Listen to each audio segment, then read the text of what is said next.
So let us look into a lecture number 3 of nuclear physics. So nuclear physics में today also we are going to discuss nuclear stability only. So nuclear stability is kind of a holy grail in nuclear physics. हम nuclear physics पढ़ेंगे, सारे जो lecture होंगे हमारे from the perspective of nuclear stability होगा. हमने starting में तो देख लिया था nuclear structure होता क्या है, but उसके बाद उसकी stability पे ही continuous discussion चल रहा है हमारा. अपने दो लेक्चर जो हमारा लेक्चर था, हमने पहले सबसे पहले binding energy, overall binding energy के बारे में देखा. लास्ट लेक्चर में हम लोग बाइंडिंग एनर्जी पर न्यूक्लियन के बारे में देख रहे थे, वेयर वी हैव सीन कि अगर लाइट न्यूक्लियाई होते हैं तो वो फ्यूज़ होते हैं to get towards the higher binding energy per nucleon, और अगर हैवी न्यूक्लियाई होते हैं दैट स्प्लिट और that process is called the fission, और वो towards the higher binding energy per nucleon जाते हैं. तो that is again they are trying to achieve the stability only. ठीक है. और स्टेबिलिटी का जो फंडामेंटल जो स्टेबिलिटी होती है हमारे न्यूक्लियस में, that is because of the tug of war happening between the nuclear forces, strong nuclear forces and the Coulombian electrostatic repulsion forces. ठीक है. तो between the proton and the proton. ठीक है. Because of these two there is always a tug of war happening and there is always a instability is there. So to ultimate thing of a nuclei is to become stable either by doing the fusion or fission, or today we are going to see another concept which is called the radioactivity. हम लोग उसका mathematics और उसका detail next lecture में पढ़ेंगे. That is again stability को reach करना, but आज हम देखेंगे कि इट इज़ रेडियो एक्टिविटी से किस तरीके से न्यूक्लियस अपने आप में से या तो रेज एमिट करेगा या पार्टिकल्स एमिट करेगा, लाइक अल्फ़ा पार्टिकल एमिट करेगा, बीटा डिके करेगा, अल्फ़ा डिके करेगा या इलेक्ट्रॉन कैप्चर करेगा. सो इन तरीके से भी try to gain the stability only. ठीक है. तो that is what we are going to study today. Again stability is that we are going to study, and the reason behind the instability is the tug of war which is happening between your Colombian repulsion forces and your strong nuclear forces.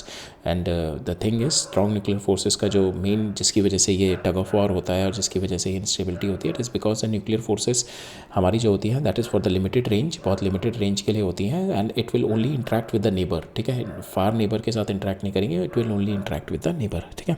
So that is a fundamental reason behind this instabilities. ठीक है. तो nuclear stability का आज हम देखेंगे, stability belt देखेंगे. So this is kind of stability belt. और हमने देखा था कि जब छोटे न्यूक्लियाई होते हैं तो हमारे number of neutrons and number of protons are almost same. Small nuclei which is less than 20, और जैसे जैसे मेरे नंबर ऑफ़ प्रोटॉन बढ़ते जाते हैं टू कंपनसेट एक्स्ट्रा रिपल्शन हमारे को एक्सेस न्यूट्रॉन ऐडअप करने पड़ते हैं. ठीक है.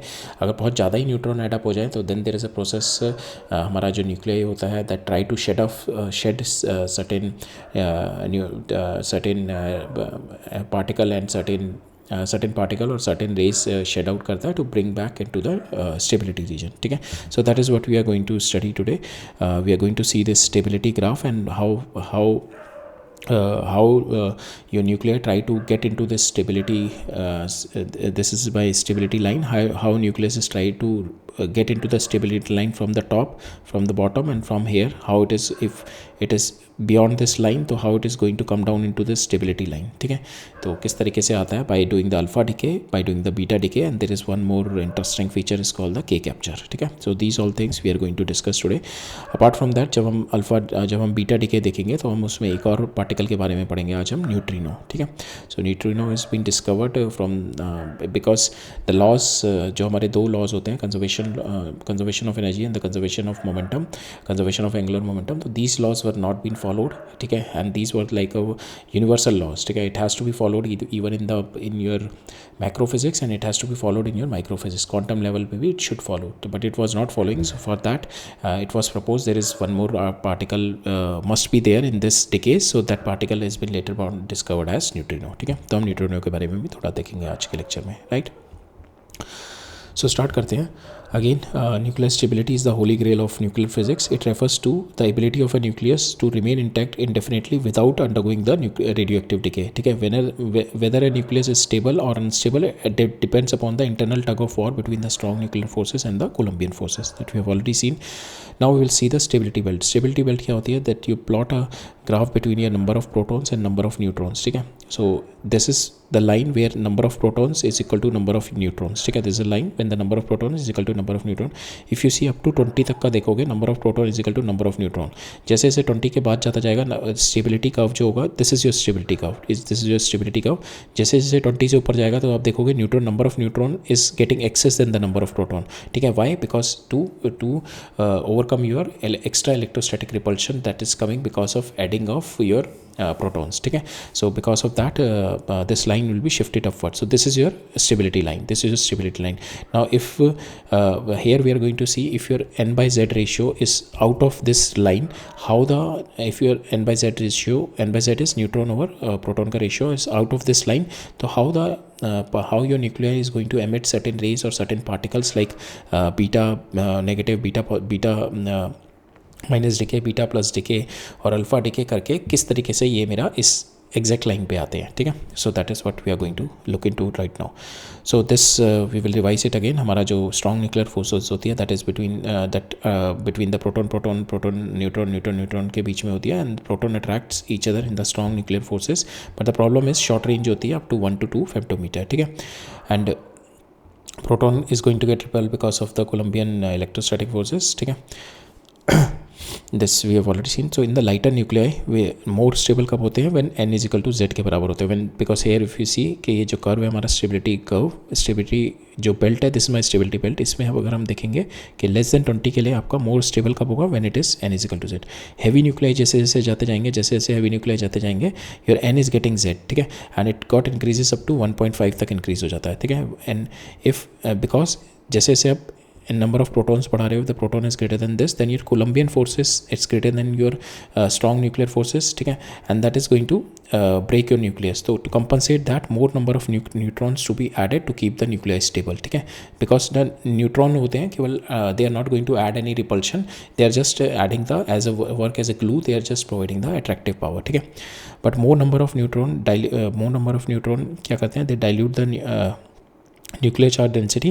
But when z is getting greater than 83, जब z हमारा ग्रेटर देन 83 पहुंच जाता है, इससे भी ज़्यादा पहुंच जाता है, then more and more neutron भी एडअप करने से आपका you can not have the stability. Then if z is more than this, then repulsive forces can be compensated by adding of your neutrons, ठीक है. Then it will get unstable and it is going to decay and disintegrate into another particle, ठीक है. Right. So heavy nuclei which is so will see heavy nuclei which is greater than 20 as the number of proton increases, Coulombian repulsion force become enormous. To make them stable, these nuclei try to require neutron excess to provide extra glue, strong force, ठीक है, without adding more repulsion, ठीक है. because हमारा neutron repulsion तो add नहीं करते but they provide it as a extra glue. तो stability ratio हमारा शिफ्ट हो जाता है फ्रॉम 1.5 से 1.5:1 for the heavier metal up to lead, ठीक है. अप टू 82 तक हमारा शिफ्ट हो जाता है, अप टू 82 तक 1.5 शिफ्ट हो जाता है. बट बियॉन्ड बिस्मथ जैसे हमने देखा था, beyond 83 there is no stable isotope beyond bismuth, because यहाँ पे क्या होता है, nucleus simply becomes too large with extra neutron. Short range force cannot overcome the long range Coulombian repulsion of so many protons. These elements are all radioactive, ठीक है. यहाँ से continuous radioactivity हमारी स्टार्ट हो जाती है. यहाँ तक तो मेंटेन करके रखते हैं अप टू 8 फ्रॉम 20 तक तो रेडियोएक्टिविटी होती नहीं हमारी, ठीक है. 20 तक तो मोर देन 20 जो होती है हमारी मोर देन 20 होती है, दैट रेडियो एक्टिविटी हमारी अप टू 82 तक भी बहुत मिनिमल होती है हमारी. 83 के बाद ऑल द जितने भी आपके 83 के बाद एलिमेंट्स हो गए, they are all radioactive, ठीक है. These elements are all radioactive, ठीक है. सो स्टेबिलिटी हमने एक तो देखा था n/z रेशियो से, और एक हमने स्टेबिलिटी देखी थी अपने मैजिक नंबर से, ठीक है. मैजिक नंबर हमारा क्या होता है, जिस तरीके से हमारे इलेक्ट्रॉन शेल होते हैं, ठीक है. शेल अगर मेरे पूरे फिल हो जाए, इफ दैट मीन्स 2 हमारे पूरे के पूरे फिल हो जाए अगर मेरे इलेक्ट्रॉन शेल्स, तो we call it a stable orbit, ठीक है. Then we call it a creating a stable noble gases, और when the all the electron shell got going to get fill, ठीक है. अगर इस इलेक्ट्रॉन शेल में 2 जगह है और दोनों मेरे इलेक्ट्रॉन से भर गई, that means it is stable. इसमें 2 जगह ये भी, इसमें 2 जगह ये भी दोनों मेरे भर गई, तो that is stable. That means पूरे के पूरे भर जाए, स्टेबल है. अगर यहाँ पे मेरी 4 जगह हैं और मेरी एक ही जगह भरी, वो भी एक इलेक्ट्रॉन से, तो that means this is an unstable thing. तो अगर मेरी जितनी स्टेट की जितनी रिक्वायरमेंट होती है, जितने शेल की, और पूरा का पूरा भर जाए, तो that brings us towards the stability. ऐसे ही हमारे न्यूक्लियस में शेल होती है, न्यूक्लियस में भी इस तरीके से शेल होती हैं, और वहाँ पे क्या नंबर होता है हमारा कि दीज आर द नंबर. अगर आपके नंबर ऑफ प्रोटॉन्स 2 हैं, नंबर ऑफ न्यूट्रॉन्स भी 2 हैं, तो then it is gives a exceptional stability, ठीक है. अगर आपके इनमें से कोई भी रेशियो आ जाए, जैसे नंबर ऑफ प्रोटॉन 8 आ जाए, नंबर ऑफ न्यूट्रॉन 20 आ जाए, नंबर ऑफ प्रोटॉन 8 आ जाए, नंबर ऑफ न्यूट्रॉन 20 आ जाए, स्मॉल न्यूक्लियाई में तो नहीं होता, जैसे बड़े न्यूक्लियाई में हो जाएगा नंबर ऑफ प्रोटॉन आपके 82 हो गए, नंबर ऑफ न्यूट्रॉन आपके 126 हो गए। तो इन दैट केस इनमें से जो भी नंबर आएगा नंबर ऑफ प्रोटॉन या नंबर ऑफ न्यूट्रॉन में, या दोनों नंबर सेम रहेंगे, so those nuclei are exceptionally stable. ठीक है, फॉर इंस्टेंस अगर हम देखें हीलियम में 2 प्रोटॉन है 2 न्यूट्रॉन है, तो वी हैव ऑलरेडी सीन के exceptional behaviour of helium in terms of nucleon पर बाइंडिंग एनर्जी पर न्यूक्लियन। ठीक है, सेम वे अगर आप देखो कि यहाँ पे आपका लेड देखो 82,208, यहाँ पे 82 नंबर ऑफ प्रोटॉन्स है, that is also magical number, and 126 number of your neutron है, so they are exceptionally stable. ठीक है, they are exceptionally stable, right. So apart from n by z, this is another way we look into the stability। ठीक है, but we are focusing on n by z के ऊपर ही focus करेंगे। ठीक है, सो radio activity क्या होता है? रेडियो एक्टिविटी हमारा स्पॉन्टेनियस प्रोसेस होता है। ठीक है, हमारा अनस्टेबल, अगर मेरा अनस्टेबल न्यूक्लियस है तो उसको स्टेबिलिटी की तरफ ले जाने के लिए there is a spontaneous process अपने आप होता है। ठीक है, so if there are too many neutrons, अगर आपके न्यूट्रॉन्स ज़्यादा हो जाए that means n by z ratio becomes too high, तो न्यूक्लियस क्या करता है अपने आप से बीटा डिके कर देता है, बीटा माइनस डिके। तो फॉर इंस्टेंस अगर हम इसमें देखें तो यहाँ पे टू मेनी न्यूट्रॉन्स मीन्स आपके ये वाली रेंज में आ गया, इधर वाली रेंज में आपका एलिमेंट आ गया, टू मेनी न्यूट्रॉन्स मीन्स इधर वाली रेंज में आ गया, तो यहाँ से क्या करेगा आपका बीटा डिके करके वो it is trying to shift towards this stability range. ठीक है, अगर आपके टू मेनी प्रोटॉन्स हो गए, प्रोटॉन्स अगर नंबर ऑफ प्रोटॉन्स ज़्यादा हो गए, ठीक है, एक्सेस ऑफ यहाँ पे ये वाला रीजन हो गया एक्सेस ऑफ न्यूट्रॉन। ठीक है, एक्सेस ऑफ न्यूट्रॉन हो गए तो हमने बीटा माइनस डिके किया। अभी हम देखेंगे बीटा माइनस डिके होता क्या है। ठीक है, just for your understanding just ये देखो कि will do a beta minus decay and it is going to turn the neutron to proton. ठीक है, न्यूट्रॉन टू प्रोटॉन कर दिया तो मेरा रेशियो कम हो जाएगा ना, obviously n by z ratio. ठीक है, तो अभी क्या करेगा बीटा माइनस डिके क्या करता है, मेरा न्यूट्रॉन से प्रोटॉन कन्वर्ट कर देता है, तो दैट मीन्स आपका n by z रेशियो जो होगा वो कम हो जाएगा and it is going to shift towards your stability line.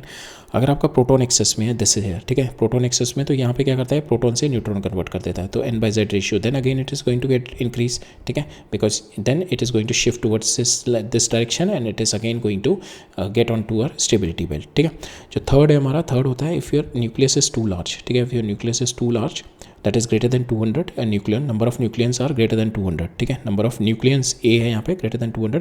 if the nucleus is too large then it usually undergoes alpha decay. alpha decay क्या होता है, it ejects out the helium nucleus, it eject out the helium nucleus to shed the mass and the charge। ठीक है, तो जो later on बनता है हमारा एलिमेंट जो बनेगा डॉटर न्यूक्लियस बनेगा दैट इज Z-2 चार्ज का और A-4 का and it is going to get closer toward the stability region. तो यहाँ पे अगर हम ये वाला देखें greater than my 200 nucleon will be lying here in this green zone. ठीक है, तो यहाँ से क्या होगा हमारा अल्फा पार्टिकल एमिट होगा and it is going to come towards here. ठीक है, ये जेड हमारा number of nucleons is going to get decrease, it will come down to here. ठीक है, it will come down to here because mass भी decrease हो रहा है, हमारा चार्ज भी डिक्रीज हो रहा है। सो अगर मेरा if it's more than 200 so it is going to emit an alpha particle and it will come down to our stability belt। अगर मेरा excess number of neutron है तो it is going to convert into proton और it is going to shift here। अगर मेरे excess number of neutron यहाँ पे है और excess number of proton यहाँ पे है, it is going to do beta plus decay and it is going to shift towards my belt। ठीक है, so yeah, if the nucleus is stable that means आपकी जो कोलम्बियन फोर्स है that is counter balance by your strong nuclear forces. ठीक है, but if it's unstable या तो उसका साइज़ ज़्यादा है, ठीक है, and because if the size is quite big, ठीक है, and because of your limited because of your limited strong nuclear forces they try to disintegrate into another nuclei and this process को हम लोग बोलते हैं radioactivity and it is a spontaneous process। ठीक है, अपने आप होता है ये वाला प्रोसेस। तो उसमें क्या होता है इस प्रोसेस में it is जो मेरा पेरेंट न्यूक्लियाई होता है it is going to convert and disintegrate into other nuclides. ठीक है, अदर डॉटर न्यूक्लियाइड में कन्वर्ट होता है, plus it is going to release some particle and high energy photons, और इन पार्टिकल और हाई एनर्जी फोटोन्स को ही हम लोग बोलते हैं रेस। और ये कौन कौन सी होती हैं, अल्फ़ा रे, बीटा एंड गामा। ठीक है, this we call the rays. तो अल्फ़ा को हम लोग जो अभी हमने देखा this is when the particle is too heavy then it's going to do alpha decay. Beta decay हमारे दो तरीके से होंगे, when you are having excess of neutron, when you are having excess of proton then you are having beta minus decay और beta plus decay. ठीक है, same way one of them is the gamma decay. So these three decays we are going to go into further details in the coming part of our lecture. ठीक है, nuclear disintegration में एक और जो चीज़ें होती हैं apart from this there are certain conservation laws which are already there which will follow, that is conservation of your mass and energy. ठीक है, मास और एनर्जी कंजर्व होना चाहिए। ठीक है, मास एनर्जी इक्विवेलेंस होता है तो इन दोनों का कंजर्वेशन होना चाहिए। Mass of conservation of charge होना चाहिए और आपका conservation of angular momentum, conservation of linear momentum, conservation of energy होना चाहिए, and the conservation of nuclear number also that is a. ठीक है, total number of protons and total number of neutrons plus total number of neutron that is a. Nuclear number भी आपका यहाँ पे your nuclear number also needs to be conserved. ठीक है. So in any nuclear radioactivity radioactivity if it's been happening, if your parent nucleus converted into daughter nuclei, so in that these laws must be obeyed. ठीक है. सो हम यहाँ पे अगर हम देखें, ठीक है, this shows the penetrating power. ठीक है, तो इसकी पेनिट्रेशन पावर कितनी है? It can go up to 100 mm of the lead को भी ये पेनिट्रेट कर सकता है. इसकी पेनिट्रेटिंग पावर और कम है, इसकी पेनिट्रेशन पावर सबसे कम है बीटा अल्फा पार्टिकल की. And they also have certain charges. So if this is my radio active material. ठीक है, इससे it is having the alpha decay, beta decay and the gamma decay. तो we applied a strong magnetic field perpendicular to this. तो हमने देखा alpha decay is going, alpha जो particle है it is going to hit here, gamma particle is going to go straight and the beta particle is going to hit here. तो it shows that alpha and beta got deflected, so they are charge particle और ये opposite direction में deflect हुए हैं. सो इन दोनों का opposite charge है. Gamma is uncharged, it is not deflected. ठीक है. Now will see one by one, हम लोग इसको डिटेल में डिस्कस करते हैं अल्फा डिके को एंड बीटा डिके को. तो अल्फा डिके हमारा क्या होता है? In any type of radioactive decay when an unstable nucleus try to become more stable by ejecting an alpha particle, and essentially alpha particle is nothing but your helium 4 nucleus. ठीक है, which consist of 2 proton and 2 neutron. ठीक है. So यहाँ पे क्या होता है आपका helium particle, because it is stable it eject out as a unit. ठीक है, from the more massive unstable nucleus. ठीक है. So now parent and daughter nucleus यहाँ पे डिफरेंट हो जाते हैं, बिकॉज यहाँ पे आपका जेड चेंज हो जाएगा, 2 प्रोटॉन निकल रहे हैं. तो parent and daughter nucleus will get different, and this difference को हम लोग बोलते हैं transmutation. When an alpha particle convert one particle to another, we call it a transmutation. ठीक है. Electrical charge should be conserve रहेगा हमारा. तो अगर हम एक क्वेश्चन देखें हमारी अल्फा डिके की, तो parent nucleus we call it X also parent nucleus, इसका nuclear number is A and Z is my proton. And finally जो डॉटर न्यूक्लियस बनेगा, एक तो हीलियम बनेगा आपका जो अल्फा पार्टिकल होगा, दैट इज़ 4 इसके नंबर ऑफ न्यूक्लियंस होंगे और 2 इसमें प्रोटॉन होगा. डॉटर न्यूक्लियस में ये because my charge is my nucleons are conserved and the charge is conserved, तो ये Z-2 हो जाएगा और ये A-4 हो जाएगा. प्लस आपकी एनर्जी निकलेगी. ठीक है, because the mass deficit will be there to compensate that mass deficit, and mass energy equivalence भी हमारे को शो करना है ना, because conservation of mass energy भी होता है. तो मास यहाँ पे डिक्रीज हुआ है, तो that means it should be converted into energy. तो मास एनर्जी इक्विवेलेंस के कंजर्वेशन से we got some energy, either we have to provide the energy or some energy will be released. ठीक है. So that Q will be given by, Q value of this alpha particle will be given by rest mass of your reactants. ठीक है, इसका rest mass minus rest mass of your products. ठीक है, इनका rest mass करेंगे and we multiply it by C square and then we'll get the value of your Q value. ठीक है. और हम यहाँ पे हमेशा याद रखना, जब भी Q वैल्यू निकालते हैं we take it the nuclear mass. अगर आपको एटॉमिक मास दे रखा है, सपोज ये X का पेरेंट न्यूक्लियस का एटॉमिक मास दे रखा है, Y का आपको एटॉमिक मास दे रखा है, तो then you have to minus the electron from this. ठीक है. So you have to minus the electron from this. So for instance अगर आप देखो यहाँ पे हमारी Q वैल्यू कितनी आ रही है, तो this is my atomic mass, capital M is my atomic mass. ठीक है. तो हम लोग क्या कर रहे हैं कि यहाँ पे हमारे को फ़र्क नहीं आएगा, बिकॉज हमारे को यहाँ से हीलियम पार्टिकल बाहर निकला है हमारा. इफ़ यू सी हमारा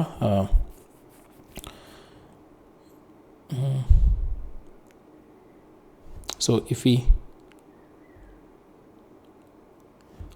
वी सी इट हेयर, तो हमारे को यहाँ पे we have to take the nuclear masses. ठीक है, whenever we are calculating this. अगर आपको एटॉमिक मास दे रखा है तो you have to minus the mass of electron from this. So for instance अगर हमारे को फाइनली हमारा जो Q वैल्यू जो आती है हमारी इसकी अल्फा पार्टिकल की, तो we can write it down mass, atomic mass of X minus atomic mass. Why we को able to write our atomic mass, because हमारा mass of electron will get cancel on both the sides. ठीक है, इन दोनों side से हमारा mass of electron will get cancel. How it is going to get cancel? Suppose here mass of X we have written down this mass of X. ये nuclear mass को क्या लिख सकता हूँ मैं? Mass of X, this is the final equation which came, but we have to put down the nuclear mass. Nuclear mass कितना होगा आपका? That is atomic mass minus mass of your electrons. ठीक है. सेम वे मैं daughter nucleus इसमें से भी यही करूँगा, atomic mass of daughter nucleus minus mass of my electron. ठीक है, Z-2 mass of my electron. ठीक है.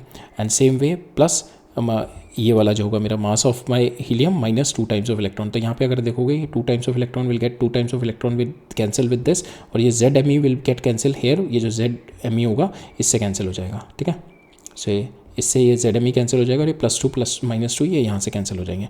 तो फाइनली हमारे पास जो फाइनल बनता है Q value comes out to be. तो जब भी हमेशा याद रखना यहाँ पे हमारे को जब भी हम डेल्टा MC² लेंगे मास डिफेक्ट वाले में, तो delta M should be your nuclear mass.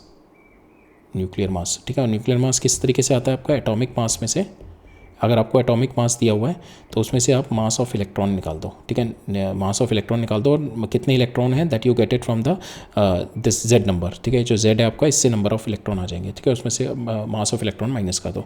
तो इसमें से हमने मास ऑफ इलेक्ट्रॉन माइनस किया तो हमारी Q value comes out to be M mass of X atomic mass of X atomic minus atomic mass of Y minus atomic mass of R helium, ठीक है, right.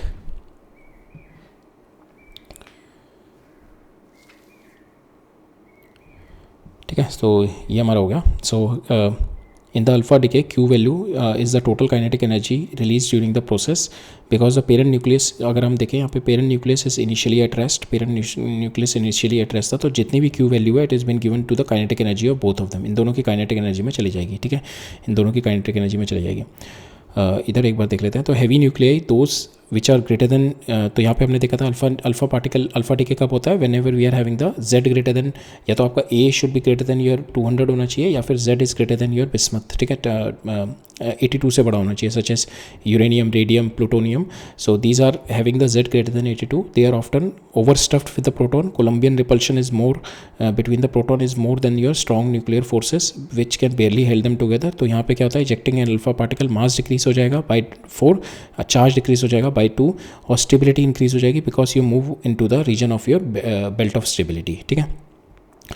Now इस पे देखते हैं Q value पे और डिस्कशन करते हैं। बट यहाँ पे अगर हम देखें Q value if its comes out to be positive आती है इसकी Q value, kinetic energy positive, तो this kinetic energy will be given to your daughter nucleus and your helium. अगर डॉटर न्यूक्लियस देखो आपको इसकी तो इसका जो मास होगा डॉटर न्यूक्लियस का क्वाइट हाई, इसका मास कम होगा, तो that means maximum value of your kinetic energy जो क्यू वैल्यू निकलेगी हमारी, उसकी maximum kinetic energy will be given to the helium, ठीक है।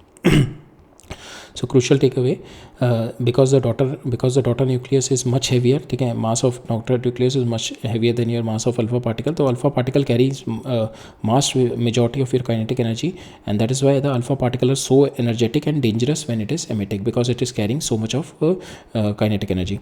Penetrating power is very low for your alpha particle because they are heavy and highly charged, ठीक है, so they because already इनके पास speed है but still the penetration power is low because they are heavy and heavily charge, ठीक है, so they interact strongly with the matter and they lose the energy quickly, so that's why इसकी penetration power ज़्यादा heavy नहीं हो पाती।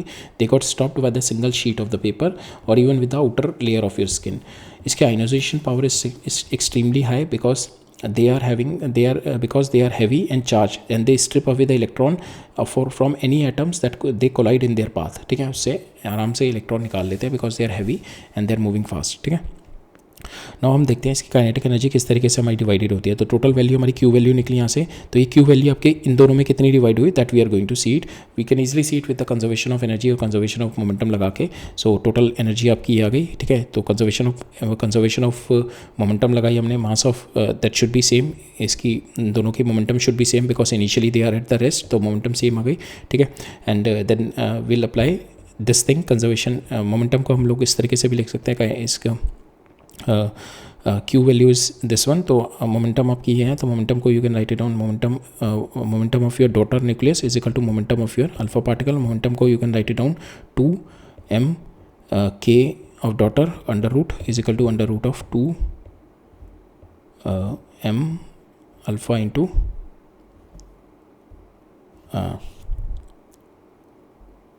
सो यहाँ पे इसको बेसिकली हम P square equal to P square by 2m equal to kinetic energy होती है ना, तो हम यहाँ पे मोमेंटम को इस तरीके से लिखेंगे, momentum of daughter nucleus equal to 2 mass of daughter nucleus into kinetic energy of daughter nucleus, और p को हम लिख सकते हैं p अल्फ़ा को 2 mass of alpha into kinetic energy of alpha particle, ठीक है। इन दोनों को इक्वेट करेंगे तो हम देखेंगे यहाँ पे we can find out the value of alpha की वैल्यू निकाल लो, यहाँ से के अल्फा की वैल्यू निकाल लो, तो K alpha comes out to be equal to, दोनों को इक्वेट करेंगे, ठीक है, बिकॉज दोनों की मोमेंटम सेम है, ये दोनों को इक्वेट करेंगे तो के अल्फा आपका कितना आ जाएगा, दैट इज़ यहाँ से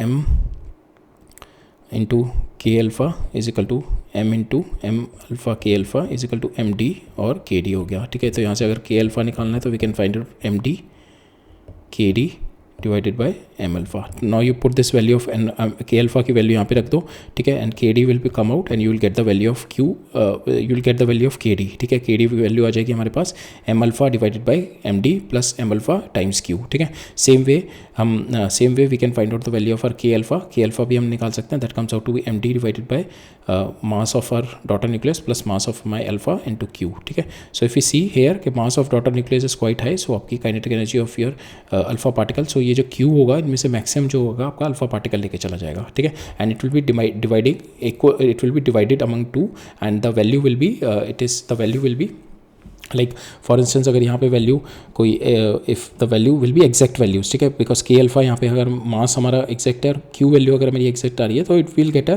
एग्जैक्ट वैल्यू कि हमारे यहाँ पे एग्जैक्ट न्यूमेरिकल वैल्यू आएगी. इट इज़ नॉट लाइक कि sometimes alpha is having a different value, sometimes K D is having a different value और कंटिन्यूस चेंज ऑफ वैल्यूज़ आ रहा है. It is going to get one discrete value. हमारे पास एक के alpha की आ जाएगी और के डी की आ जाएगी, बट यहाँ पे maximum kinetic energy will be taken by your alpha particle, ठीक है. सो अल्फा पार्टिकल का mostly we are using it in smoke detector because it ionize the air. तो क्या होता है हम लोग यहाँ पे रेडियो एक्टिव ये इस तरीके से हमारा एक सर्किट होता है हमारा टू डिटेक्ट द स्मोक. तो ये देर आर टू प्लेट्स, ठीक है, which is connected with the battery और बीच में मेरा रेडियो एक्टिव मटेरियल होता है which is emitting the alpha particle. जब ये अल्फा पार्टिकल एमिट कर रहा होता है ये आसपास की एयर को आयनाइज कर देगा, तो एयर आयनाइज हो जाएगी. That air positive air will go towards the negative, ठीक है, बिकॉज एयर आयनाइज हो गई तो it will, because potential difference इसके क्रॉस है तो इट विल मूव, अगर ये पॉजिटिव हो गई तो it will move towards the negative and the current will start flowing into it, ठीक है. तो करंट स्टार्ट फ्लो करने लगेगा. अगर मेरा स्मोक पार्टिकल्स आ जाएंगे तो स्मोक पार्टिकल आने से तो मेरी एयर कम आयनाइज होगी बिकॉज जो भी एयर आयनाइज हो जाएगी that got neutral with your smoke particles, ठीक है. सपोज एयर आयनाइज हुई आपकी पॉजिटिव कुछ और स्मोक पार्टिकल्स हैं तो उनसे वो न्यूट्रल हो जाएगी. दैट मीन्स आपकी करंट यहाँ पे डिक्रीज कर जाएगा. तो जैसे ही करंट डिक्रीज कर जाएगा वो अलार्म हो जाएगा and you will get to know there is a smoke in the region, ठीक है. So that's how it's been alpha particle has been used as a smoke detector. So हमने अब जो ये डिस्कशन किया अभी इसका Q वैल्यू का, how the kinetic energy is been distributed amongst your alpha particle and the daughter nucleus. We'll see the question onto it, ठीक है. So find the Q value and the kinetic energy of emitted alpha particle in the alpha decay of your radium this and the radium radium this and your Rn this, ठीक है. तो इन दोनों का हमने separate निकालना है. तो ये अल्फा पार्टिकल एमिट करेगा तो दिस इज ये 222 होगा, ठीक है. 222 होगा. अल्फा पार्टिकल एमिट करेगा तो ये बनेगा. नाउ ये अल्फा पार्टिकल एमिट करेगा तो पोलोनियम बनेगा, ठीक है. So now will find out the energy, kinetic energy निकालनी है और क्यू वैल्यू निकालनी है, ठीक है. तो क्यू वैल्यू तो हमारे को ईजिली निकल जाएगी. डेल्टा एम लगा के हम लोग ईजिली निकाल सकते हैं, delta M into C square. तो हम पहले will find out the Q value, ठीक है. तो पहले हम एक की हम लोग करेंगे इसकी, second will be same followed, तो will do the first one only. तो इसकी इक्वेशन लिखते हैं. तो दिस अल्फा पार्टिकल एमिट किया यहाँ से and it will converted into radon R N 222 plus my Q value, ठीक है. अब क्यू वैल्यू निकालते हैं. तो this mass of this minus mass of ये दोनों का, ठीक है. मास ऑफ दिस मेरे को कितना दे रखा है, दैट इज 226 माइनस इसका मास और इसका 4 टाइम्स ऑफ AMU हो जाएगा, ठीक है. That comes out to be this और इसका मास मेरे को ये दे रखा 222, ठीक है. तो इसका हम देखेंगे mass defect comes out to be equal to this 0.0053 into 931 किया तो मेरे पास this is my Q value हो गई. Now this Q value will be divided among the kinetic energy of your Rn and the kinetic energy of your alpha particle, ठीक है. हम देखेंगे maximum will be taken by alpha particle as we have already seen. total Q value will be divided among these two. तो Q value को you can write it down यहाँ पे because your momentum has been conserved, तो we have written down like this momentum of alpha particle is equal to momentum of your beta particle. तो हमने यहाँ से KD की value निकाल ली, जैसे हमने अभी प्रीवियस स्लाइड में देखा था. KD की वैल्यू निकाल के I put the value of KD here, ठीक है. तो Q comes out to be equal to K alpha plus 1 by m alpha by md, ठीक है. तो K alpha comes out to be equal to that we have already seen in the last slide. तो यहाँ पे मास of daughter nucleus कितना हो जाएगा, total number of A, ठीक है, -4, ठीक है, बिकॉज अल्फा पार्टिकल निकल गया डिवाइडेड बाय A. तो हम लोग ये करेंगे, हमारे को यहाँ पे अल्फा पार्टिकल का निकालना है. तो alpha particle will be A -4 divided by A, ठीक है. A is your total mass, ठीक है, इंटू क्यू हमारे पास ऑलरेडी आ गया. ए हमारे को दे रखा है फॉर दिस विल बी 226, तो 226 -4, ठीक है, divided by 226 into this comes out to be 4.85.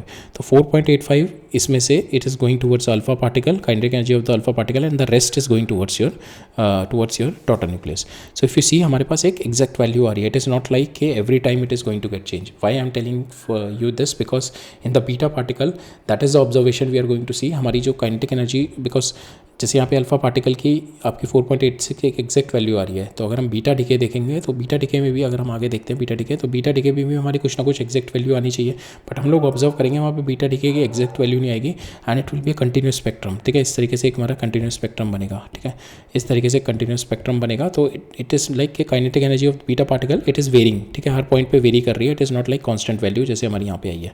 ठीक है, because of this only we could able to deduce there is some one more particle which you call the neutrino। ठीक है, देखेंगे अभी आगे वाले पार्ट में। बीटा डीके को और स्टडी करते हैं। So beta decay is a process by which the unstable nucleus correct its proton to proton ratio। ठीक है, या तो अगर न्यूट्रॉन एक्सेस में है तो बीटा माइनस डिके होगा, प्रोटॉन एक्सेस में है तो बीटा प्लस डिके होगा। तो जो न्यूट्रॉन प्रोटॉन का रेशियो है उसको अनस्टेबल न्यूक्लियस का उसको करेक्ट करने के लिए we are having the beta decay. ठीक है, unlike the alpha decay which shed the mass, alpha decay में जैसे मास भी डिके होता था, बीटा डिके में ट्रांसम्यूटेशन होता है, neutron turn into the proton और proton turn into the neutron, but changing element की आइडेंटिटी चेंज नहीं होती। एलिमेंट की आइडेंटिटी चेंज होती है, changing the identity of the element because but mass number हमारा सेम रहता है। ठीक है, टोटल मास नंबर सेम रहता है, जो कि हमारे अल्फा पार्टिकल में मास नंबर भी चेंज होता है। यहाँ पे हमारा एलिमेंट की आइडेंटिटी चेंज हो जाएगी बट मास नंबर हमारा सेम रहेगा। ठीक है, सो फॉर इंस्टेंस अगर हम ये देखें बीटा माइनस डिके होता है whenever you are having the neutron excess that we have seen it here ना। बीटा माइनस डिके होता है whenever in this neutron excess है, बीटा माइनस डिके करके it will come back towards stability belt, और beta plus decay होगा when the proton excess is there. When the neutron excess is there that means neutron is converted to proton होता है इसमें। ठीक है, neutron convert होता है proton में, plus it is going to give my beta decay, plus एक और पार्टिकल निकलता है which you are going to see later on, just अभी hold on to your thought. तो ये अभी हम देखते हैं। ठीक है, तो ये देखते हैं अभी हम बीटा डिके। ठीक है, सो न्यूट्रॉन से प्रोटॉन कन्वर्ट होता है, दैट मीन्स आपका n/z जो होता है, ठीक है, that is going to get decrease and it will come back to your stability region. तो यहाँ पे अगर हम देखें हमारा जो पेरेंट न्यूक्लियस होता है that is A, this mass this A will be constant here, हमारा mass number will be constant but z is going to get change, हमारा न्यूक्लियस हमारे आइडेंटिटी चेंज हो जाती है। तो पेरेंट न्यूक्लियस यहाँ पे डॉटर न्यूक्लियस हो जाएगा z+1 plus my electron will be coming out here. ठीक है, and this is my beta particle. ठीक है, we call it beta particle जो होता है हमारा is nothing but fast moving electron होता है। ठीक है, and this is different from the electron which is orbiting around. ठीक है, दैट इज यहाँ पे ये इलेक्ट्रॉन होगा, दैट इज ये न्यूक्लियस से आ रहा है एक तो। ठीक है, एक तो ये न्यूक्लियस से आ रहा है, it is not in your atom के जो ऑर्बिट कर रहा होता है, और ये it is not present, it is because of the radioactivity it is coming out. ठीक है, it is not already present. So यहाँ पे हमारा जो बीटा पार्टिकल, this is what we call the beta particle. ठीक है, it is an electron, it not actually exist within the parent nucleus and not one of the orbiting electron नहीं होता हमारा। electron is created because your neutron is decaying into the proton, neutron is decaying into the proton। ठीक है, इसके अंदर neutron is decaying into the proton. ठीक है, and then you are having the beta. ठीक है, beta decay and you are having the this is what we call the neutrino which will going to study in the coming slide. तो यहाँ से electron is a fast moving electron, जो beta decay होता है इस kind of electron, fast moving electron escaping from the atom. ठीक है, जैसे because it is fast moving है। ठीक है, न्यूक्लियस से रेडियो एक्टिविटी हुई, डिके हुआ, बाहर निकला, और इतना फास्ट मूविंग होता है it escape from the atom living the positive charge on your atom. ठीक है, जहाँ पे वो एस्केप होता है, जो स्पेस बनता है, वहाँ पे जो स्पेस बनता है, so it will from that space will be occupied by your, that space will be taken, जैसे ये बाहर निकल गया तो पॉजिटिव हो गया, that positive will be capture, जो ऑर्बिट से जो इलेक्ट्रॉन होते हैं ना उसको कैप्चर कर लेता है ये। ठीक है, ऑर्बिट के जो इलेक्ट्रॉन होता है उसको कैप्चर कर लेता है and it will become neutral again, the charge the atom will become neutral again. ठीक है, so that happens in our beta decay. ठीक है, whenever there is a neutron excess, ठीक है, and A will remain constant but our daughter nucleus will get change. अब इसकी Q value देखते हैं हम, क्यू वैल्यू देखेंगे, हमारी Q value comes out to be here mass of my parent nucleus minus mass of my daughter nucleus into c²। ठीक है, for the threshold requirements means q value should be positive, so when mp is greater than mass of your mass defect delta positive कब आएगा, जब your mass of parent is greater than mass of your daughter nucleus, then only you are going to get। so यहाँ पे अगर हम देखें this is atomic mass but will apply the same thing जैसे हमने किया था, एटॉमिक मास में से minus the mass of the electron. तो यहाँ पे अगर हम देखेंगे तो यहाँ पे आपका जो इलेक्ट्रॉन निकल रहा है बट यहाँ पे एक इलेक्ट्रॉन ऐड भी हो रहा है, तो इट विल गेट कैंसिल, आपके जो मास of electron will get cancel, और ये z वाले इलेक्ट्रॉन ये यहाँ से z वाले इलेक्ट्रॉन कैंसिल हो जाएंगे। ठीक है, ठीक है, सो जो आपका यहाँ से मास ऑफ एक इलेक्ट्रॉन निकल गया ना, बट यहाँ पे एक इलेक्ट्रॉन और एड अप हो गया आपका यहाँ से, तो that is why your electron यहाँ पे दोनों साइड मेरे इलेक्ट्रॉन की क्वांटिटी मेंटेन रहती है, तो that is why your that is why if you see कि आपका यहाँ पे इलेक्ट्रॉन नहीं आएगा इस वाले में, ठीक है, बीटा नेगेटिव में, ठीक है। बीटा नेगेटिव का हमारा Q value comes out to be equal to mass of your parent minus mass of your daughter into C square, ठीक है। नाउ इफ यू सी कि हमारा प्रोटॉन बीटा, जब बीटा प्लस डीके होता है whenever your proton is are in excess, जब आपके proton access में होते हैं, तो प्रोटॉन एक्सेस में होते हैं तो क्या होगा, प्रोटॉन कन्वर्ट हो जाएगा एक न्यूट्रॉन में, तो आपका n/z ratio will come into the band of stability, ठीक है। तो यहाँ पे क्या होता है आपका proton, if you see the nuclear reaction, तो पेरेंट AZ, ठीक है, that got converted into daughter, तो यहाँ पे क्या होता है, इट रिलीजेज अ पॉजिट्रॉन, ठीक है, पॉजिटिव बीटा, तो दैट इज पॉजिटिव इलेक्ट्रॉन, ठीक है। चार्ज इसका पॉजिटिव होता है बट मास वही होगा, चार्ज इसका पॉजिटिव होता है, ठीक है। And it is a fast moving positron, this is a anti particle of your electron, ठीक है। पॉजिट्रॉन होता है anti particle of your electron, charge positive होता है, बाकी सारी प्रॉपर्टीज सेम रहती है उसकी, ठीक है। इलेक्ट्रॉन 0+1, ठीक है, and it is fast moving, ठीक है। तो यहाँ पे एक इलेक्ट्रॉन यहाँ से निकल गया, ठीक है, और अब हम देखें यहाँ पे एक और इलेक्ट्रॉन का मास यहाँ से माइनस हो जाएगा, तो अब इसमें ओवरऑल देखें कि यहाँ पे ये तो z तो दोनों सेम है, यहाँ पे एक इलेक्ट्रॉन का मास ऑलरेडी माइनस हो गया यहाँ पे, और एक इलेक्ट्रॉन का मास यहाँ से ऑलरेडी निकल रहा है यहाँ से, ठीक है। ये इलेक्ट्रॉन यहाँ से निकल रहा है ना, बाहर निकल रहा है, तो ये इलेक्ट्रॉन माइनस हो गया, और यहाँ पे क्या था, हमारा इलेक्ट्रॉन ऐड अप हो रहा था, तो ये दोनों कैंसिल आउट हो रहे थे। तो यहाँ पे एक इलेक्ट्रॉन यहाँ से निकल रहा है और एक इलेक्ट्रॉन यहाँ से निकल रहा है, तो दैट मीन्स यहाँ से जो मेरी क्यू वैल्यू अगर हम देखेंगे तो हमारी क्यू वैल्यू में 2 इलेक्ट्रॉन का मास माइनस आ जाएगा यहाँ पे, तो MP minus MD minus 2ME, ठीक है। यहाँ पे जो पॉजिटिव अगर हम डीके जो होता है इसमें Q value comes out to equal to mass of your parent nucleus minus mass of your daughter nucleus minus 2 times of mass of electron, minus 2 times of mass of electron into C square. तो यहाँ पे अगर इस वाले reaction को मेरे को beta positive करवाना है, if you have to do the beta positive, then your Q value should be greater than 0। Q value greater than 0 के लिए दैट मीन्स आपका MP minus MD should be greater than your 2 times of mass of electron. Mass of electron कितना होता है, 0.511 होता है, 0.511। तो that means आपका MP minus MD it should be greater than 1.022 mega electron volt, then only आपका ये beta positive हो पाएगा। Beta positive is going to get initiated on its own, ठीक है, स्पॉन्टेनियस तभी हो पाएगा, otherwise it is not going to happen, ठीक है। तो क्या होता है कि बिकॉज यहाँ पे एक एक्स्ट्रा एनर्जी चाहिए होती है, तो sometimes it is not going to happen. Sometime क्या होता है, हमारा न्यूक्लियस क्या करता है, चीट कर लेता है, ठीक है। वो किस तरीके से चीट करता है, वो इलेक्ट्रॉन कैप्चर कर लेता है, so it is going to do the electron capture.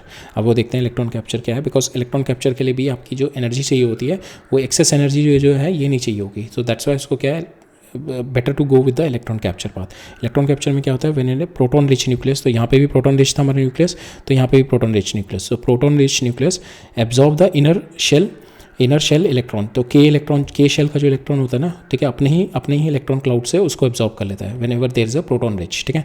तो इसकी क्वेश्चन क्या बन जाती है, whenever the absorb electron reacts with proton inside and it forms a neutron. जैसे हमारे बना था यहाँ, ये बना था प्रोटॉन से न्यूट्रॉन यहाँ से कन्वर्ट हो रहा था, बट यहाँ पे क्या हो जाएगा, आपका प्रोटॉन प्लस इलेक्ट्रॉन अपना वो के शेल से उठा लेगा, and that is going to convert into neutron plus into neutrino, ठीक है।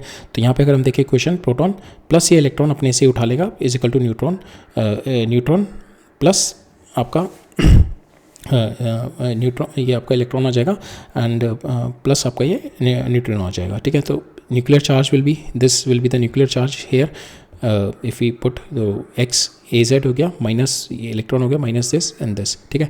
अगर इसमें देखें तो आफ्टर दिस कैप्चर, इस कैप्चर के बाद क्या होता है, ऑर्बिट में होल हो जाता है। Now this orbital hole is been left behind and it is going to fill from the, जो ये आपका के शेल से इसने उठा लिया, ठीक है, दिस इज योर न्यूक्लियस, आपका के शेल से इसने उठा लिया, तो यहाँ पे ऑर्बिट में होल हो गया। Now this hole will be filled up by the higher energy levels, ठीक है, their electron will drop down and they are going to fill up and that is going to release an X-rays, ठीक है।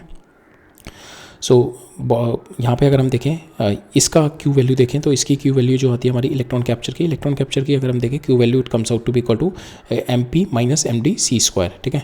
अगर हम if we apply the same concept कि mass of here MP and MP are the atomic masses and we put the value of electron masses, यहाँ पे हमारा क्या होगा कि इलेक्ट्रॉन मास माइनस हो जाएगा, और यहाँ पे भी ऑलरेडी Z-1 है, तो they both will get cancel, ठीक है, दे बोथ विल कैंसिल। तो हमारे पास फाइनली आ जाएगा same MP minus MD mass of your parent nucleus minus mass of your daughter nucleus into C square. And here if you see कि यहाँ पे भी आपको जो एनर्जी चाहिए होगी that is MP should be greater than MD, but यहाँ पे क्या चाहिए आपको, MP should be greater than MP should be greater than your MD होना चाहिए, mass of your daughter atomic mass of your daughter nucleus plus 1.022 EV, इतनी होनी चाहिए, तब ये वाला बीटा पॉजिटिव मेरा डिके होगा पॉजिट्रॉन। अदरवाइज क्या करता है वो नहीं, बिकॉज यहाँ पे एनर्जी ज़्यादा चाहिए होती है, तो क्या करता है वो इलेक्ट्रॉन कैप्चर कर लेता है। So you will notice beta positive and the EC have the same parent and the daughter nuclei, दोनों का सेम पेरेंट और डॉटर न्यूक्लियाई सेम बनता है यहाँ पे, ठीक है, you will get same parent and the daughter nuclei, ठीक है, but in EC is much cheaper energy wise, ठीक है, if the nucleus does not have this much amount of the energy required to split out a positron, it will often cheat and perform a electron capture instead, ठीक है, so it will do an electron capture. So bottom line is electron capture is a low energy alternative to your beta decay, beta plus decay. If the nucleus has too many protons but lack of the energy to create a positron, ठीक है, positron इसके पास excess of proton है but energy नहीं है to initiate a beta positive beta plus decay, then what it will do, it will steal an inner electron and convert the proton into the neutron, ठीक है, K shell से it will steal a electron, ठीक है, so that is what the electron capture, ठीक है.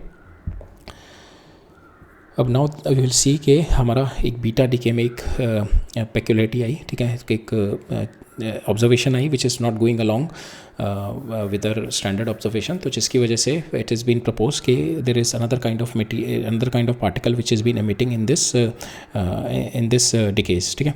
So beta decay अगर हम देखें, बीटा डिके में हमारा आया, this is my parent nucleus, it got beta decay, तो बीटा डिके निकला प्लस हमारा अभी समझो इतना निकला आपका, ठीक है, एज पर the beta decay this much would have return, but later on it was discovered some other particle must have been coming out.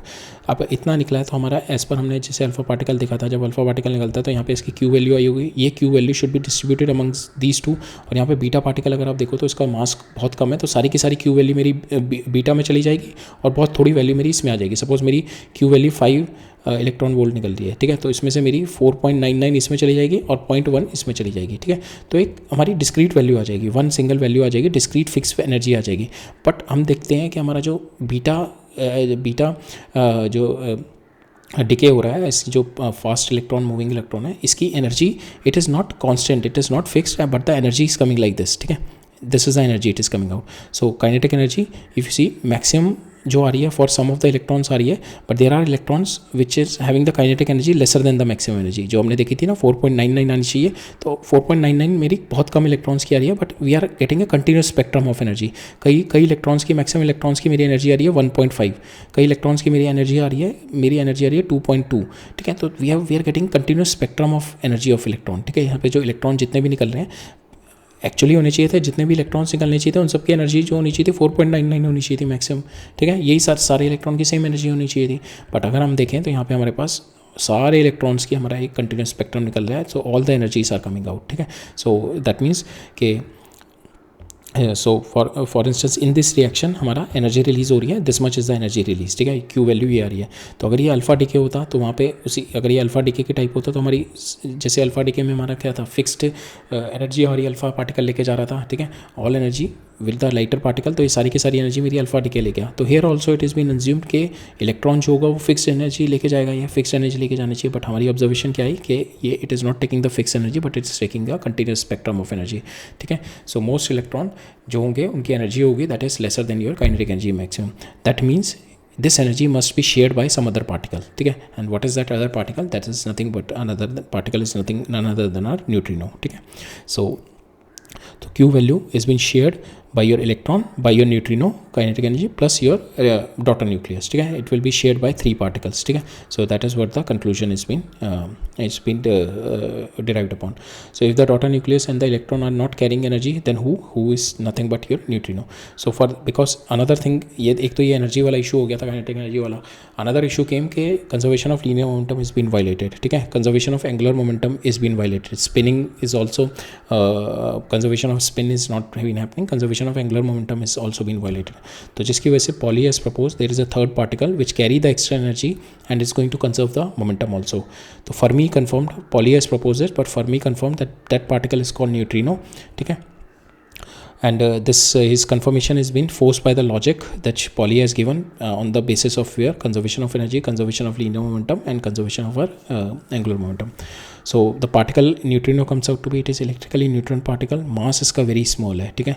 and it if you see it got detected with this nuclear reaction thorium which is converted into palladium or decay, and this you can get the anti-neutrino here, ठीक है. it got detected through this because it is weakly interacted with matter, so it is very much difficult to interact, ठीक है. it very much difficult to interact नहीं करता, तो very much difficult to detect also. इसका spin जो होता है that is +1/2 and that is going to conserve the spin, ठीक है.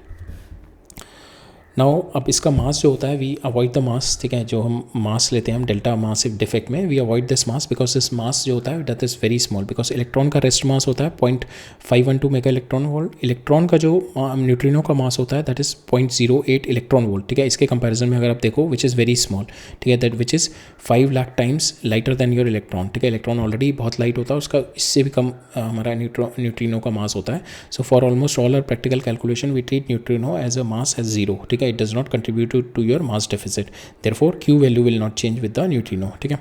एंड एनर्जी डिस्ट्रीब्यूशन, जो मिसिंग एनर्जी जो आ रही थी हमारी यहाँ पे, that missing energy is been while neutrino does not affect the total energy available but it affects the distribution of the energy, total energy को नहीं affect करेगा but it is going to affect the distribution कि आपकी beta और इसमें कितनी energy जा रही है, ठीक है। we'll see this question and will see this question, जो हमने डिस्कस किया उसकी क्यू वैल्यूज़ ही हैं बस यहाँ पे। सो यहाँ पे मैंने क्यू वैल्यूज़ ऑलरेडी गिवन है बट यहाँ पे क्वेश्चन में यहाँ पे लिखी नहीं हुई है, बट क्यू वैल्यूज़ इनमें सॉरी इसकी जो मास दे रखे हैं इन सब के ना, जो हमारे प्रोडक्ट एंड रिएक्टेंट्स हैं, ठीक है। सो विल सी दिस के देखते हैं इसमें, तो हमारे को अल्फ़ा डिके और any other beta decay are allowed for this AC 22689, ठीक है। तो will do the alpha decay, beta decay, electron capture और बीटा माइनस डिके और इन सब की क्यू वैल्यूज़ निकालते हैं। If the Q value is greater than zero then the decay is allowed, if the Q value is negative then decay is not allowed. तो alpha decay के लिए अगर हम देखें तो this will convert into 222 FR87, ठीक है, and helium will be emitted out. तो नाउ हमारे को इसका मास दे रखा है, इसका मास दे रखा है, इसका मास दे रखा है, will find out the Q value. Q value we have already seen in that atomic mass से हम will use the atomic masses into C²। तो अगर हम देखें यहाँ पे मेरे Q value comes out to be 5.5 electron volt, positive आ रही है, and so the radioactive decay is allowed, ठीक है। बीटा नेगेटिव में देखते हैं, ठीक है। बीटा नेगेटिव में इफ़ विल सी के this will converted into thorium, ठीक है, 90 आ जाएगा बिकॉज Z+1 हो जाता है, and here beta decay, beta minus decay will happen. तो in this case also we have seen कि mass of this minus mass of this into C² कर देंगे and we'll get the Q value. तो here also we'll see the Q value comes out to be greater than this and this is also allowed. Beta plus decay में देखते हैं, beta plus decay में now here Z-1 हो जाता है यहाँ पे, ठीक है, एंड जीटा प्लस डिके में -2 times of mass of electron भी आ जाता है हमारा, ठीक है। तो mass of this mass of this -2 times of mass of electron आ जाता है हमारा। So if you see putting this value, ये हमारे को दे रखी है ना, don't worry, these things are all given in the question but here it is missing, but these things are all given. तो अगर हम इसकी वैल्यू डाल दें, इसकी वैल्यू डाल दें, मास ऑफ इलेक्ट्रॉन हमें पता ही है, इसकी वैल्यू डालते हैं तो हमारे पास नेगेटिव टाइम्स ऑफ एनर्जी आती है, एंड दिस इज नेगेटिव है, तो that means your spontaneous process is not allowed, radioactivity in this is not allowed. Electron capture में देखते हैं, that means this is going to capture the electron here and now it is going to convert into, यही हमारा same बनता है हमारा, ठीक है, बट हमारा बस यहाँ पे प्रोसेस इलेक्ट्रॉन कैप्चर का हो जाता है। तो इन दिस इलेक्ट्रॉन कैप्चर में क्या होता है, आपकी एनर्जी कम चाहिए होती है, आपकी energy will be this minus this only into C²। अगर हम देखें यहाँ पे energy comes out to be positive, so this is my spontaneous process. Only beta decay will not happen because the Q value comes out to be negative, बाकी ये तीनों मेरे spontaneous process है। तो this particle must be releasing, alpha decay भी हो रहा होगा, बीटा माइनस डिके भी हो रहा होगा और इलेक्ट्रॉन कैप्चर भी हो रहा होगा, right. Now we'll see the third type of decay, which is called the gamma decay.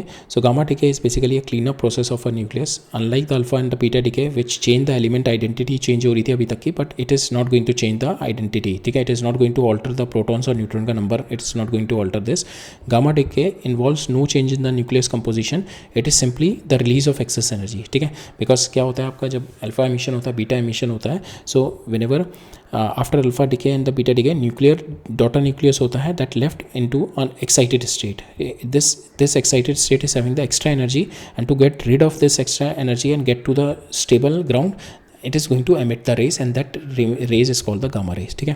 The nucleus undergoes a transition from high energy to lower energy and emission of high energy photon, and this high energy photon is called gamma ray. But here if you see there is no change in my daughter nucleus, ठीक है, composition change नहीं होता nucleus का, proton और neutron मेरे same रहते हैं, ठीक है। तो this is my excited state after doing the alpha और the beta decay, and after that excess energy will get release in terms of my gamma rays, ठीक है। गामा रेस कोई चार्ज नहीं होता इसका, and it is not having any mass, but it is highly, इसके पास काफ़ी energetic होती है, ठीक है, it is having high energy, ठीक है, it is having high energy.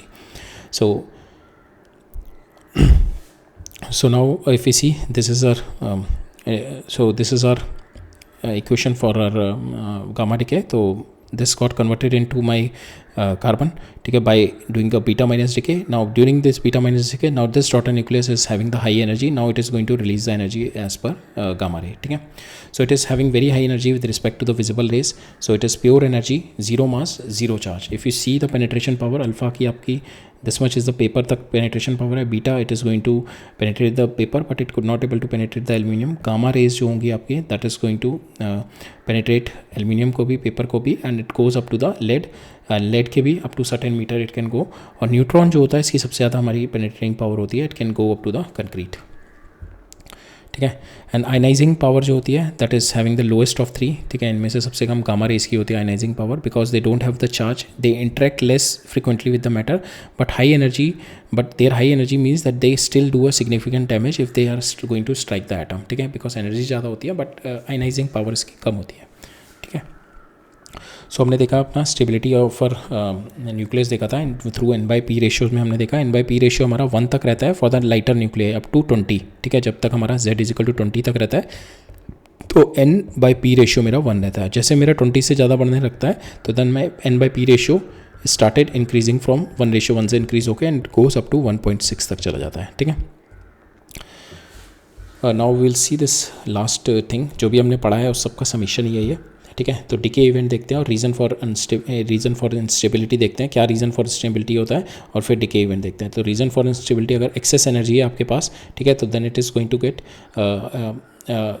The decay event में क्या होगा, आपका एनर्जी रिलीज होगी, ठीक है, reduce energy of the nucleus, और वो किससे होगी, थ्रू द गामा डिके, ठीक है, through the gamma decay.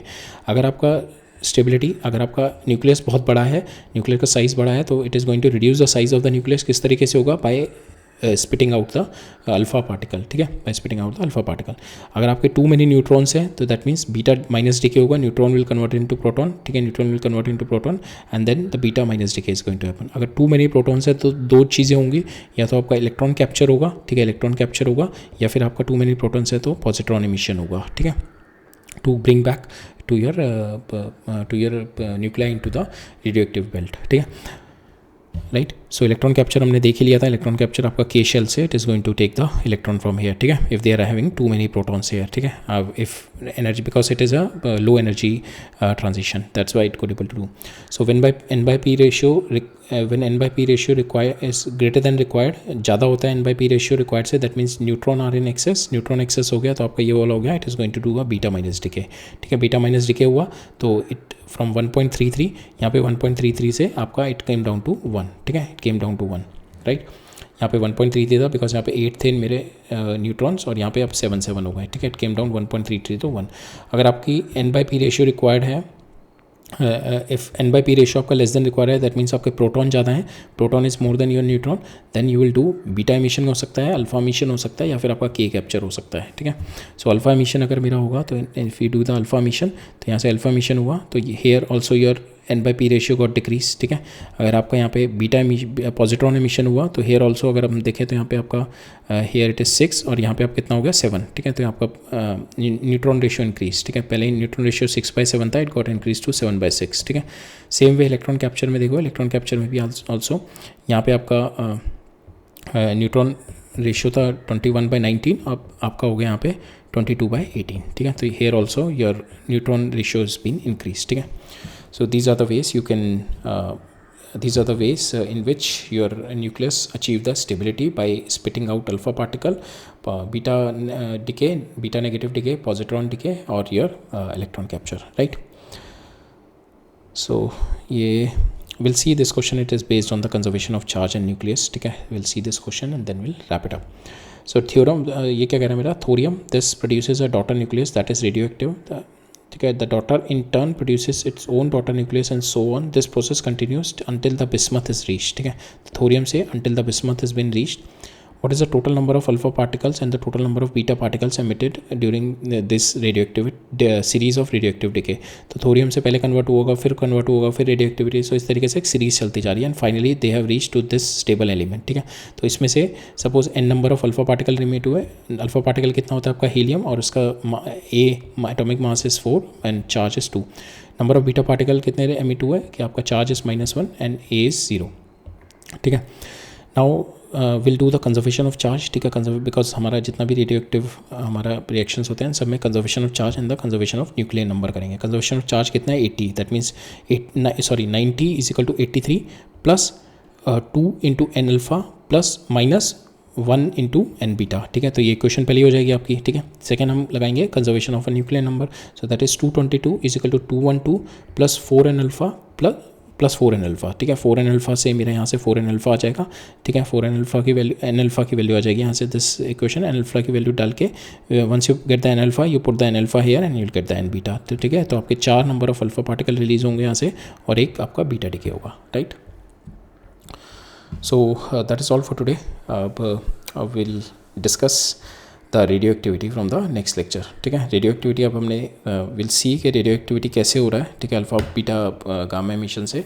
Now in the next lecture we'll try to understand more about the radio तो रेडियो प्रोसेस होता क्या है and what are the laws of the radioactivity के laws क्या होते हैं, तो those things we are going to see in the next lecture. तो I think next 2 lecture will focus on the radioactivity and then उसके बाद हमारा nuclear reaction आ जाएगा, that is nuclear fission, nuclear fusion, ठीक है। So we'll meet up in the next lecture, right? All right, thank you.